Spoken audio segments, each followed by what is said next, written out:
That's kind of pretty freaky if you think about it. Just imagine any particular day, our star could just decide to sneeze in the wrong direction and...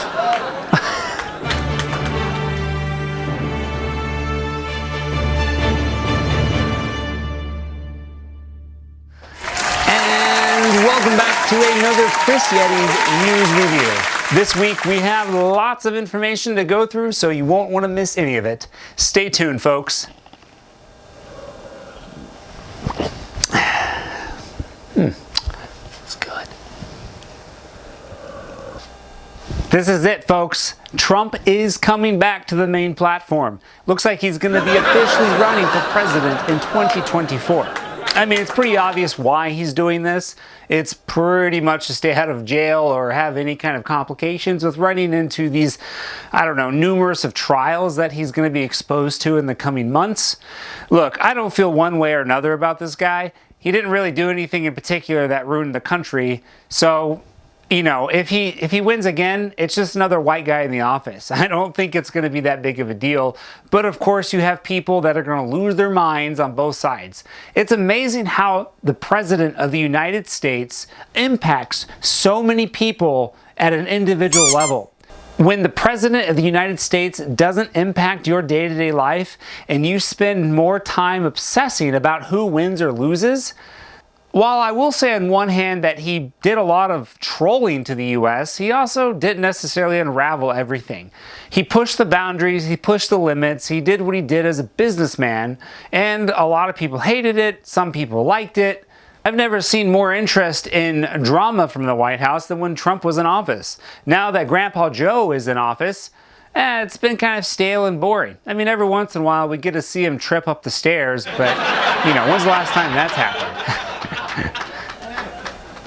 But whether it's Trump, Biden, or Reagan, or whoever, a lot of people don't realize that the president can only do so much. Yes, he's powerful. Yes, they're mostly rich, but they can't do everything. And a lot of it is just public criticism. There's people all around them that tell them what to do, and they follow those orders, and sometimes they don't, and they make waves, and then nobody cares. So if Trump runs for president in 2024, and if he wins, I don't expect a really big deal. He's probably going to spend most of his time gloating. He's going to call the press in and be like, I told you I was going to be back in. And I mean, wouldn't you do the same thing? I mean, let's be honest. One thing that I'm going to declare right now on my channel is I am a middle-of-the-road individual. My political philosophy goes straight down the middle. I neither go left nor right. I try to take the elements from each side that make sense and have a conversation about them.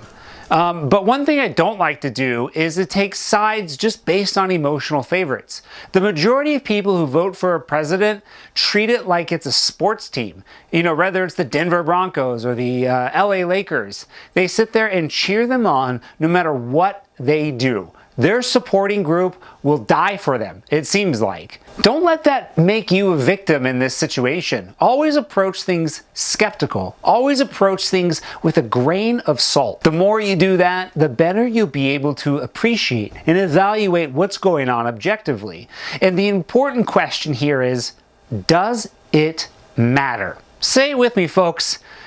Does it matter? If Trump gets in office, a lot of people say the end of the world's going to happen, but in my mind, all I hear is the same jazz from those apocalypse people. That's every 4 years there's some big doomsday scenario that's going to ruin everything. You maniac! There are so many things that we can control and so many more things that we cannot control. Take a real evaluation of your life and your perspective and make sure you're achieving things respectively. Don't go out and harass your neighbors because your team isn't going to win. Look, we should be more worried about Putin blowing Ukraine up with nukes than we should be about who's going to win the next presidency. I don't care if they're yellow, black, white, green, purple, blue. It doesn't matter. We're all humans. We all mostly have the same amount of chromosomes. We all think more or less within 99th percentile of each other. It's really just that 1% difference of us Oh, no, I'm nitpicking that he wears his pants a little bit shorter than that guy, so I don't like it. I mean, come on, folks. Just sit down, take a moment, take a breather, and understand what is really going to happen. And until the worst case scenario happens, aka the apocalypse, I wouldn't worry about it. I have people that I know in my life that spend every day preparing for doomsday. And what does that get them? What if you spend your entire life preparing for doomsday just to end up, if you will, a wasted life? What if you could have been doing something else with that? Spending time with your family, enjoying vacations. If the world blows up, then what does it matter if you're in the middle of Greece when it blows up? It blows up, it blows up. Do you really want to be in an underground bunker with a toxic atmosphere and zombies running around everywhere? No. Live life to its fullest, enjoy it. Because at one point, it will end for each and every one of us. Whether it happens one at a time or all together, we're in this together. So, let's make the best of it. Did you see this video where a man runs up in a New York train station and pushes this guy into the train tracks? The media is kind of freaking out about it. They're like, oh my God, look at this situation where you could be just randomly moving around and then all of a sudden, boom, someone pushes you into an ongoing train. Oh my God, what do you do? Call the schools and cancel them, everybody. We have a serious... Sometimes the media freaks out about things, blows it out of proportion. Wait. Sometimes. Shit, they do it all the time. The media is obsessed about clicks and money. They don't care about your thoughts or opinions. There's no such thing as journalism or the ability to express opinions. The only opinion there is make more money. And I'm here to tell you today, as somebody who doesn't make money, and as somebody who's at the bottom of the food chain, that it doesn't matter. And you know, I can't go very far without talking about Ukraine and Russia. This is quite the spectacle. I mentioned it in my last video where they're really just boxing around with each other and created a proxy war between the US/NATO and Russia. Really, the US is using NATO as an entire proxy war, but it's right now focused on Ukraine. Let me tell you that Russia will probably throw nukes not only at Ukraine first, but most of Europe before they end up attacking the US. Why escalate it that far? They could throw out nukes in every country in Europe, and the US would probably sit there and be like, yes. Interesting move, Putin. We're gonna go ahead and move some money out of your bank accounts. I don't want the US to retaliate in that sense. It's just to show that they really won't move that much as long as other countries are a buffer zone between them and their real enemy. The Ukrainian war, or the Russian war, however you want to paint the picture, is a gentleman's war. This is a war where, yes, people still die, but strategy and low escalation steps are very key to the grand scale movement that's going on. This whole scenario is very far from total war.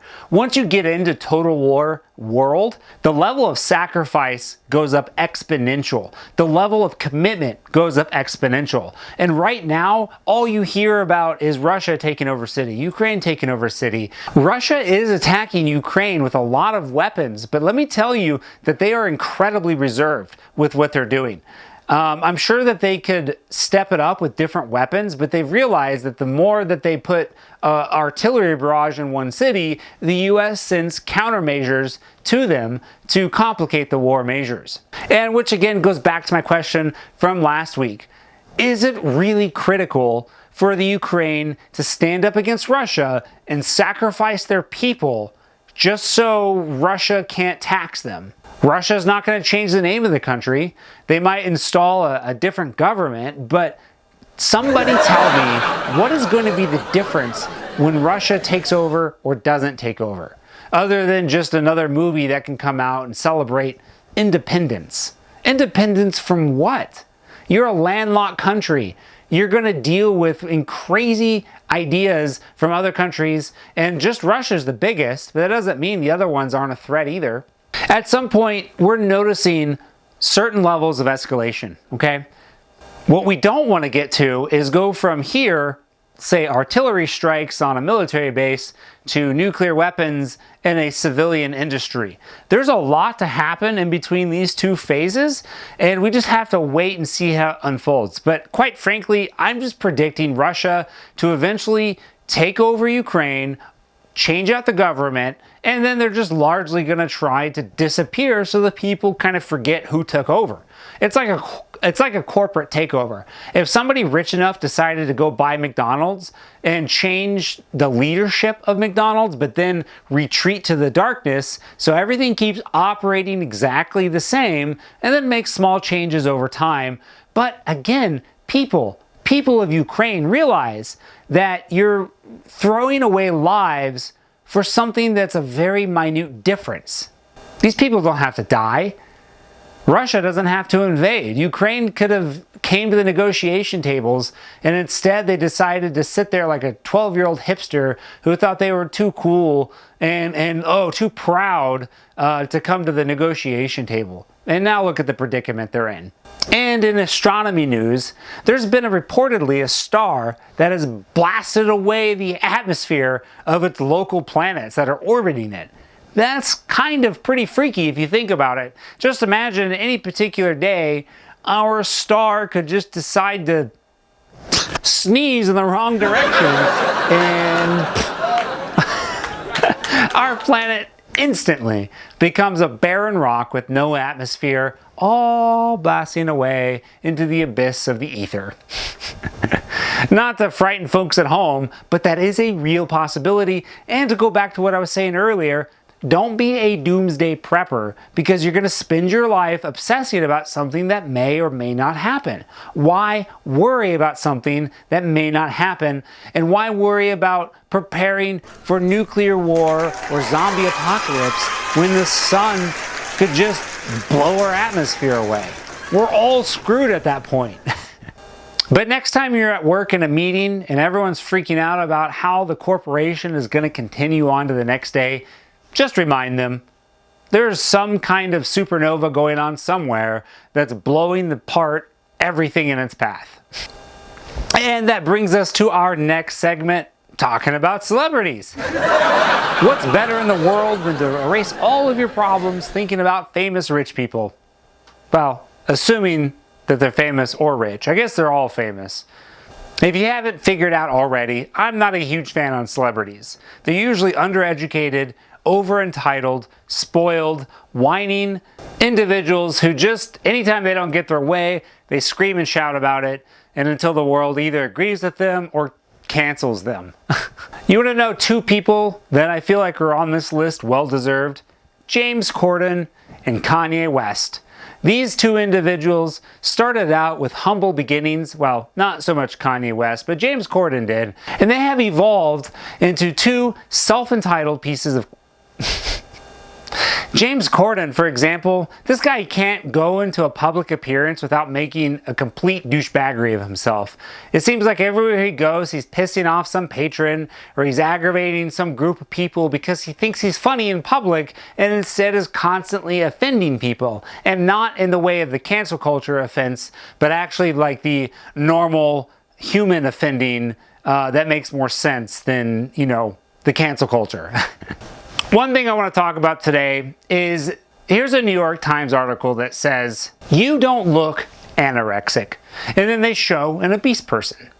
Now, I understand that definitions and terminologies and language, it evolves over time. People are always trying to find new ways to describe the same thing over and over and over again. It's like eating chicken and rice every day, and you decide, you know what, I shouldn't call it chicken and rice. I should actually call it, you know, meat and carbs. It's like you're just finding new ways to express the same thing.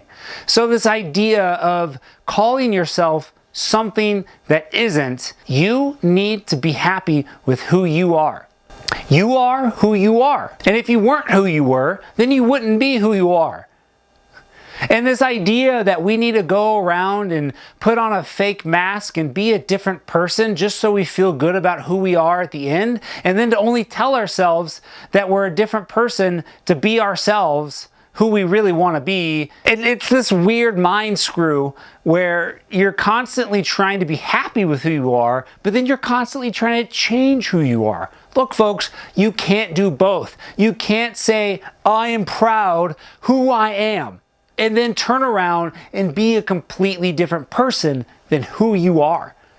I'm here to say today that it's not bad that you're changing who you are, but it's bad that you're not accepting who you are.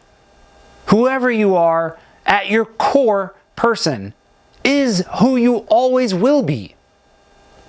And the idea that we can change that by putting on some makeup or costumes or different clothing is really absurd. And what's even more absurd is the idea that we have to force other people to participate in this dress-up game that we want to call reality. If you're fat, if you're skinny, if you're a different skin color that you want to be, if you're a different gender that you want to be, guess what, folks? Reality is you are who you are. And you're only going to drive yourself to more misery by trying to change who you really are. You should spend more time focusing on self-discovery and appreciation for your own physical beauty. Everybody is beautiful in their own way, but in their own natural way. Look, I get what it's like to want something else, to want something more, to think I could be better if I was this instead of that. But that desire doesn't mean we need to take that journey and try to change ourselves physically. Changing yourselves physically is just a dress-up game. And I suppose it's fine if that's what you want to do, but don't lose your mind if people don't participate in this same game. Humans are humans. End of the story. You can't say one day you're a human and the next day you're not a human. The body image acceptance situation, it's okay for the most part, but just please be careful with your physical health.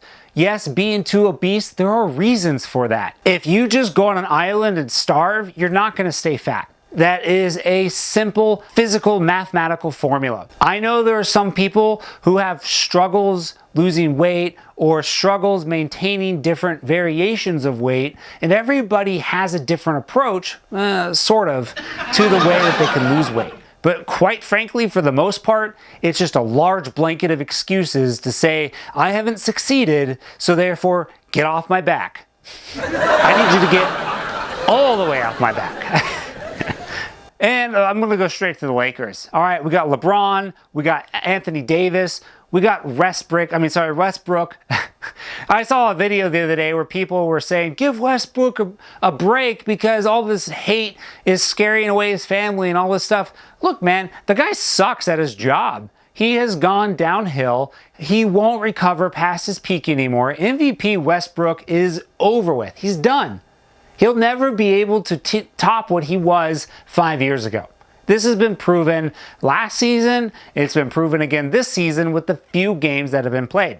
The only reason he's still in the game is probably because how much he gets paid. Otherwise, he might have the sense to retire. LeBron is playing the Lakers because he's basically an NBA god and can keep playing forever. And he also wants to stay there long enough for his kids to join him. That's fine. Anthony Davis, on the other hand, everybody thought this guy was going to be gold, and then he wins championship, and then it's clear that he's given up. He doesn't seem to have the same passion or motivation, and a lot of people blame idleness. They say that he's made too much money. He's won a championship. There's not enough threat out there for him to feel, I need to change something. I need to adapt. Steph Curry ran circles around this man. Speaking of Steph Curry, I'm going to say it right now. This man, even though he's not my favorite basketball player, is easily going to be the highest scoring basketball player in NBA history if he can play until he's 38.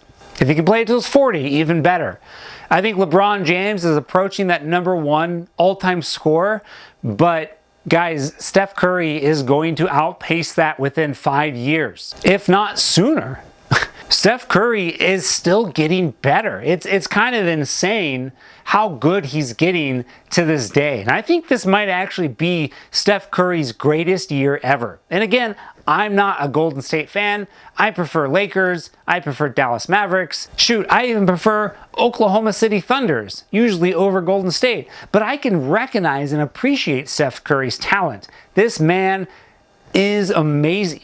And I would argue that he's possibly better than Kevin Durant, potentially better than LeBron James at this point. I don't think he started out as strong as these two candidates, but he has learned and adapted and has become just as good and potentially even better around the corner. At this point, I feel like the Lakers are going to struggle almost exactly the same way as they did last year.